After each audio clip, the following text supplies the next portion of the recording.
വാങ്ങൂ, ആനിയുടെ മകൻ.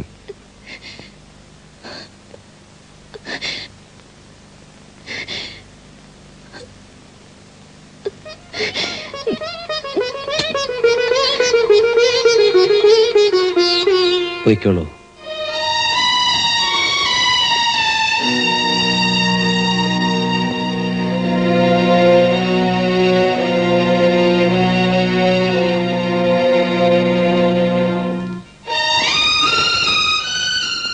ചന്ദ്രദാസ്, നിങ്ങൾ വലിയവനാണ്, അല്ലെങ്കിൽ ഇത്രയും ദയ എന്നോട് കാണിക്കില്ലായിരുന്നു.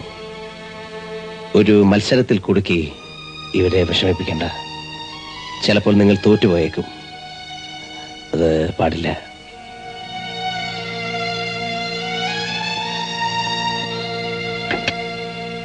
കയറൂ.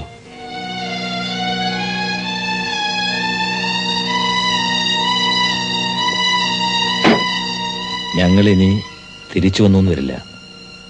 എവിടെയായാലും സുഖമായിരിക്കട്ടെ. അവസാനമായി ഒരു അപേക്ഷ കൂടിയുണ്ട്, അത് നിഷേധിക്കരുത്.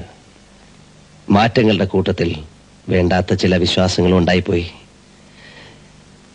ഞാൻ മരിച്ചുപോയാൽ വായ്ക്കരിയിടാനും മറ്റ് കർമ്മങ്ങൾ എന്താന്ന് വെച്ചാൽ ചെയ്യാനും ഇവനെ അനുവദിക്കണം. അതാണ് ആചാരം. അച്ഛൻ്റെ ചിതയ്ക്ക് മകനാണ് തീ കൊളുത്തേണ്ടത്. ചന്ദ്രദാസിന് അറിയാലോ. പരലോകത്തെങ്കിലും മോക്ഷം കിട്ടാതെ പോകണ്ട.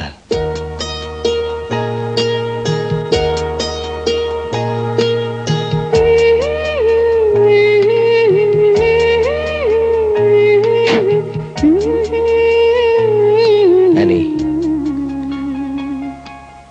എനിക്ക് സന്തോഷമേ ഉള്ളൂ. എന്റെ മകൻ മിടുക്കനായി വളരും. നിന്നിലൂടെ ഞാൻ പുതിയത് പലതും പഠിക്കാൻ തുടങ്ങിയാണ്. വയ്ക്കുള്ളൂ.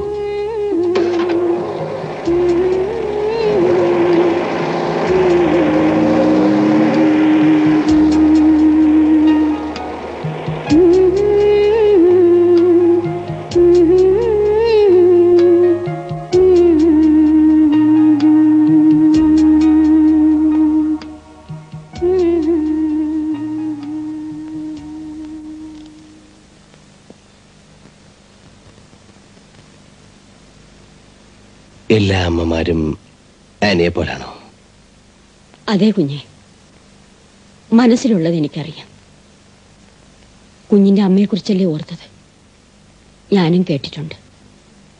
ആ സ്ത്രീക്ക് ഒരിക്കലും സുഖം കിട്ടിയിട്ടുണ്ടാവില്ല. ജീവിതം മുഴുവനും നീറി കഴിഞ്ഞിട്ടേ ഉണ്ടാവൂ.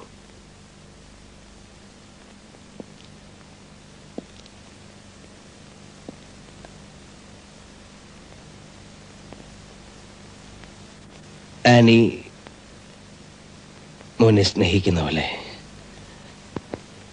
മാഗിക്ക് എന്നെ സ്നേഹിക്കാം.